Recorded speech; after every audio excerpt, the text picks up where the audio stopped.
গাজা উপত্যকায় যুদ্ধবিরতি ও বন্দি মুক্তি চুক্তিতে পৌঁছানো হয়েছে বলে শুক্রবার জানিয়েছেন ইসরায়েলের প্রধানমন্ত্রী বেনিয়ামিন নেতানিয়াহু। যুক্তরাষ্ট্রের বার্তা সংস্থা এপি নিউজ শুক্রবার এক প্রতিবেদনে এই তথ্য জানিয়েছে। এর আগে নেতানিয়াহুর কার্যালয় জানায়, হামাস চুক্তির সব বিষয়গুলো মেনে না নেওয়া পর্যন্ত যুদ্ধবিরতি চুক্তি অনুমোদনের জন্য মন্ত্রিসভা বৈঠক করবে না। নেতানিয়াহু বলেন, তিনি শুক্রবারে তার নিরাপত্তা মন্ত্রিসভা এবং তারপর সরকারকে ডেকে দীর্ঘ প্রতীক্ষিত বন্দি চুক্তির অনুমোদন দেবেন। নেতানিয়াহুর ভোরের আগে দেয়া বিবৃতিটি ইসরায়েলের এই চুক্তি অনুমোদনের পথ প্রশস্ত করেছে বলে মনে হচ্ছে।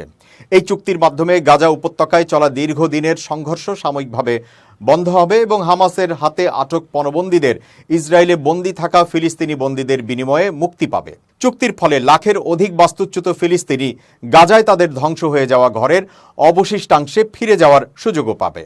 এদিকে যুদ্ধবিরতি চুক্তির ঘোষণার পরও বৃহস্পতিবার যুদ্ধবিধ্বস্ত গাজায় ইসরায়েলি বিমান হামলায় কমপক্ষে ৭২ জন নিহত হয়েছেন।